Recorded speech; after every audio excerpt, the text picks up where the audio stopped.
10 ఏళ్ల టీఆర్ఎస్ ప్రభుత్వంలో ఆర్టీసీ ఆస్తులను ధ్వంసం చేసి కుదేలు చేసి కబ్జాలు చేసి ఆర్టీసీ ఉద్యోగులు ఆత్మహత్య కారణమైన వీళ్ళు ఇవాళ ఆర్టీసీ గురించి మాట్లాడుతున్నారు. అదే కాకుండా పేదవాళ్ళు ఎక్కేది ఆర్టీసీ బస్సులు. అలాంటి బస్సుల రేట్లు పెంచి ఇవాళ ఆడవాళ్ళు బస్సులలో వస్తే తట్టుకోలేకపోతున్నారు. నేను ఒకటే సూటిగా అడుగుతున్నా, ఆర్టీసీ ఫ్రీ బస్ పెట్టొద్దా?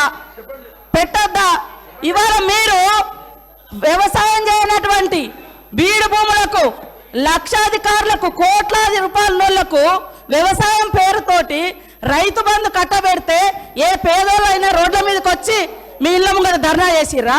ఈరోజు ఆటోలను ముందు పెట్టి మీ అధికారం రావాలని ఎప్పుడు మీరు సెంటిమెంట్లను వాడుకొని ఒకరిని ముందు పెడతారు, ఆ తర్వాత మీరు వెనక నుంచి వస్తారు. ఇది మీ నైజం. గతంలో కూడా అగ్గిపుల్లలు దొరకక డ్రామాలు చేస్తే పాపం వేరే పిల్లలు ఆత్మహత్య చేసుకున్నారు.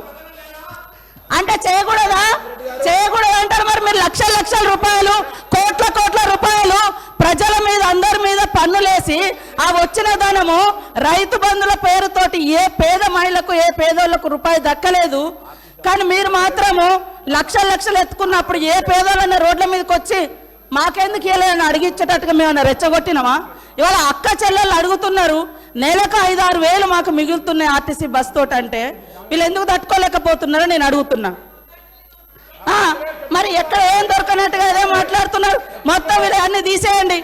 కాబట్టి ఆర్టీసీ బస్సులలో మహిళలు ప్రయాణం చేస్తే మీకేం ప్రాబ్లం అది చెప్పండి. పల్లా రాజేశ్వర రెడ్డి గారు ఏమధ్యక్ష ఇది?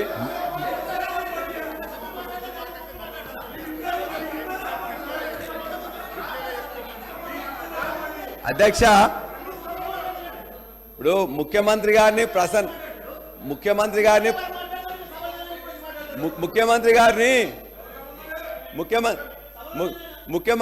ప్రసన్నం చేసుకోవడానికి మంత్రులు తాపత్రయపడుతున్నారు. పర్వాలేదు, చాలా పని మంచిగా చేయండి, పర్వాలేదు.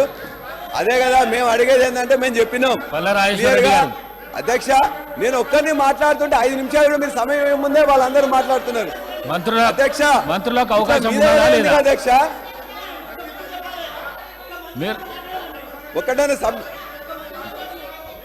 హరీష్ రావు గారు, మీరు కూడా గత సీనియర్ సభ్యులు మేము మాట్లాడే అధ్యక్ష.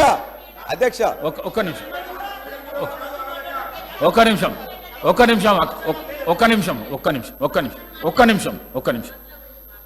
మీరు హరీష్ రావు గారు, మీరు కూడా ఈ హౌజ్లో సీనియర్ శాసనసభ్యులు, లెజిస్లేటివ్ అఫైర్స్ మినిస్టర్గా పనిచేసినారు. సభా ప్రాంగణంలో ఏమవుతున్నది అనేది అందరికంటే ఎక్కువ మీకు తెలుసు. కానీ మీరు కూడా మధ్యలో కామెంట్ చేస్తే ఇప్పుడు శ్రీధర్ బాబు గారు మాట్లాడతామని అన్నప్పుడు మీరు అట్లెట్లా ఇస్తారు అని అంటున్నాను. వారు లెజిస్లేటివ్ అఫైర్స్ మినిస్టర్, వారికి అధికారం ఉన్నది. ఇంటర్ఫియర్ అయిపోయి క్లారిఫికేషన్ ఇచ్చే అధికారం ఉన్నది.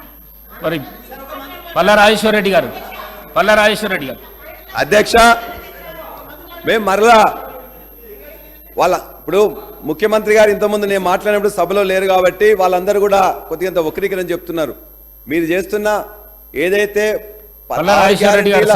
సబ్జెక్ట్ మాట్లాడండి. సబ్జెక్ట్ మీద అధ్యక్ష 6 గ్యారంటీల్లో 13 అంశాల్లో ఉన్న మహిళల బస్సు పథకం ఏదైతుందో దాన్ని మేము ఆహ్వానిస్తున్నాం. దానికి కావాల్సిన బస్సులు పెంచాలని చేస్తున్నాం. వాళ్ళందరూ కూడా మంచిగా బ్రహ్మాండంగా ఈజీగా పోయేటట్టు చూడాలని చూస్తున్నాం.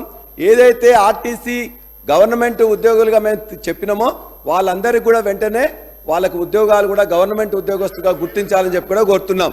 అదేవిధంగా ఇవాళ 6.5 లక్షల మంది ఆటో డ్రైవర్లు ఇవాళ నష్టపోతున్నారు. కాబట్టి చనిపోయిన 21 మంది డ్రైవర్లకు వాళ్ళ యొక్క కుటుంబాలకు దయచేసి 20 లక్షలు ఎక్స్గ్రేషియా ప్రకటించాలని, వారి యొక్క కుటుంబం జీవనం సాగించడానికి 10,000 రూపాయలు ఇవ్వాలని చెప్పేసి ముఖ్యమంత్రి గారిని కోరుతున్నాం.